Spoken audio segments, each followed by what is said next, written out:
আওয়ামী লীগের খুনিদেরকে একটা কথা বলতে চাই হাদি ভাইয়ের ভাষায়, ফেলানো হবে। সংগ্রামী ছাত্র জনতা, আপনারা দেখেছেন যে জুলাই আমাদের এখনো শেষ হয়নি।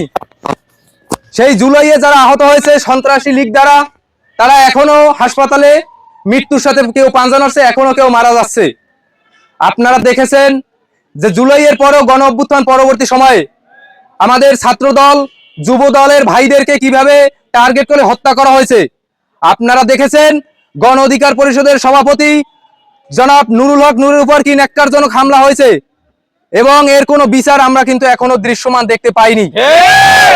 যার সর্বশেষ সংযোজন হলো আমাদের হাদি ভাই, যিনি ইনকিলাব মঞ্চের মুখপাত্র জনাব ওসমান হাদি ভাইয়ের উপরে কি নির্মম ভাবে হত্যার উদ্দেশ্যে হামলা চালানো হয়েছে। আমরা মনে করি প্রশাসনের নিষ্ক্রিয়তা এবং সরকারের গাফিলতির কারণেই এই সন্ত্রাসীরা মাথাছাড়া দিয়ে উঠতে পেরেছে। সংগ্রামী বন্ধুগণ, আমাদেরকে মনে রাখতে হবে যে এই লীগ কিন্তু একটি যুদ্ধের পরিকল্পনা নিয়ে আগাচ্ছে, কাজে আমাদের সেইভাবে সতর্ক থাকতে হবে এবং সক্রিয় থাকতে হবে। সংগ্রামী বন্ধুগণ, আওয়ামী লীগ যে নাশকতা শুরু করেছে দেশব্যাপী, আমরা এর তীব্র নিন্দা জানাই। এই হত্যা খুন এর নিন্দা জানাই।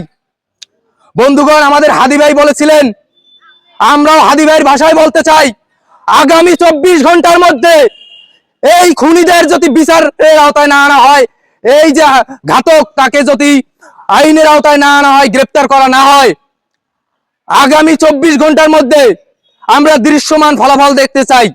নতুবা এই যে স্বরাষ্ট্রমন্ত্রী, স্বরাষ্ট্র উপদেষ্টা কিংবা ইন্টারিম কিংবা আওয়ামী লীগের খুনিদেরকে একটা কথা বলতে চাই হাদি ভাইয়ের ভাষায়, ফেলানো হবে। দেখবো তোরা কয়টা হাদিকে মারিস।